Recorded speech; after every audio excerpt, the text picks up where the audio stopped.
Om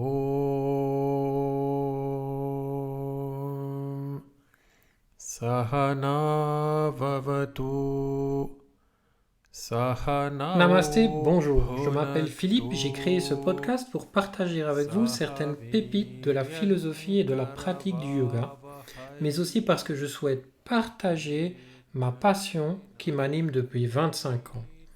Alors si vous souhaitez en savoir plus, si vous souhaitez une information plus traditionnelle et parfois un peu décalée, je vous invite à écouter ce podcast et à le partager.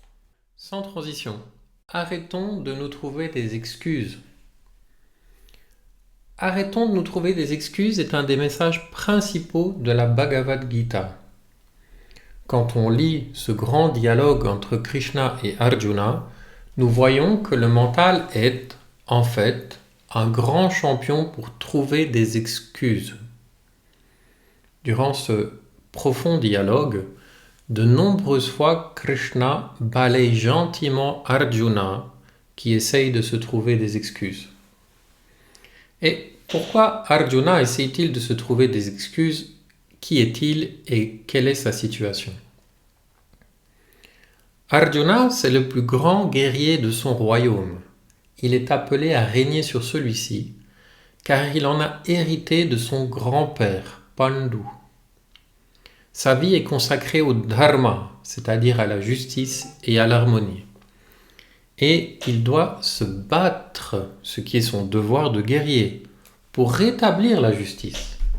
Mais il en est incapable. Aujourd'hui, nous dirions qu'il est en burn-out. Il est incapable de voir clair dans ce qu'il doit faire parce qu'il a un conflit de valeurs personnelles. Et on le comprend. Écoutons la description donnée dans la Bhagavad Gita de la détresse d'Arjuna. Mes membres défaillent et ma bouche se dessèche. Mon corps tremble et mes cheveux se hérissent. Ayant ainsi parlé, Arjuna, sur le champ de bataille, laissa tomber son arc et ses flèches, et s'assit au fond de son char, l'esprit égaré par le chagrin. Imaginez un moment, le plus grand guerrier de tous les temps, hyper préparé, hyper entraîné, qui refuse de se battre. Arjuna a des scrupules, même si, dans son cœur, il sait ce qu'il doit faire. Cette partie de la Bhagavad Gita est importante pour nous, car c'est une magnifique métaphore de notre propre combat intérieur. Nous avons tous des choses à faire dans notre vie, des choses qui sont importantes pour nous et que nous choisissons de ne pas faire, car nous préférons trouver des excuses. Cette approche s'appelle la rationalisation. Et nous sommes des champions dans ce domaine. Il existe tout un tas de raisons pour ne pas faire ce qui est profondément ancré dans notre cœur. Mais aucune de celles-ci n'est vraiment valable. Prenons un moment et posons-nous réellement la question. Sommes-nous réellement alignés avec le choix de nos études? Sommes-nous réellement alignés avec le choix de la personne avec qui nous vivons? Sommes-nous réellement alignés avec le choix de notre métier? Sommes-nous réellement alignés avec le fait d'avoir un enfant, 2 ou 3, ou de ne pas en avoir? L'alignement avec ces décisions et d'autres est essentiel, car chacun de ces domaines est un énorme champ d'application dans notre vie. Ils portent chacun leur lot de défis et de difficultés. Si nous ne sommes pas alignés avec ces choix, il sera compliqué d'agir avec clarté lorsque les difficultés arriveront. Reprenons un moment le cas d'Arjuna. Pourquoi a-t-il autant de difficultés à réaliser son dharma? Ce que je ne vous ai pas dit, c'est qu'il doit se battre contre son ancien professeur, Drona, ses cousins, mais aussi contre son grand-oncle, Bhishma, qui a été une grande figure paternelle pour lui. Attendez, prenons une pause et respirons un moment. Évidemment, je ne veux pas que vous vous battiez. La non-violence reste une valeur importante en Inde et dans le yoga. Ce qui est intéressant ici, c'est de comprendre les raisons légitimes pour lesquelles Arjuna ne fait pas ce qu'il doit faire. Et quand on les entend, on se dit qu'il a raison. L'idée présentée dans le yoga, c'est que le passé ne doit pas nous empêcher de réaliser ce qui est important. Le passé ne doit pas nous empêcher de créer notre futur.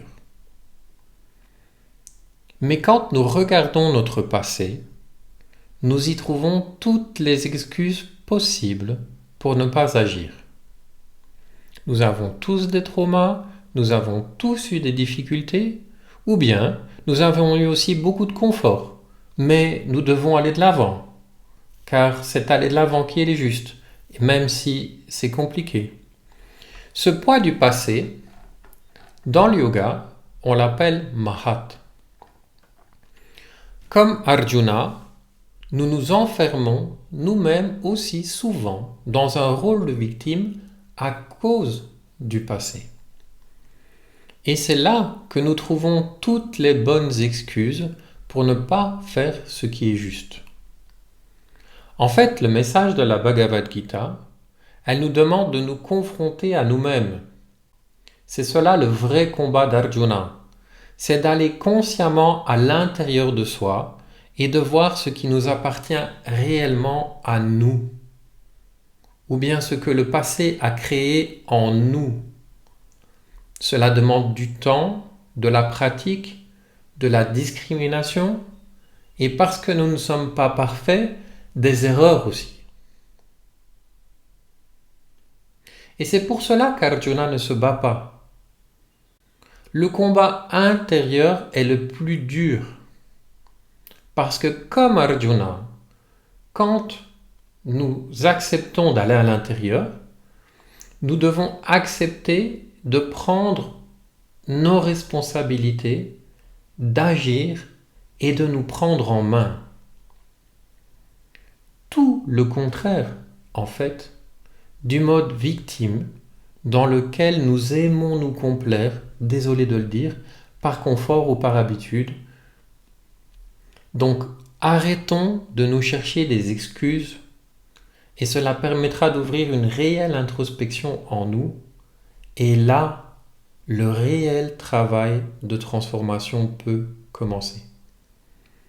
Si vous souhaitez en savoir plus, si vous aimez ce type de contenu, n'hésitez pas à visiter notre site et à vous inscrire à notre formation sur la Bhagavad Gita qui commence en octobre 2026. Namasté. Om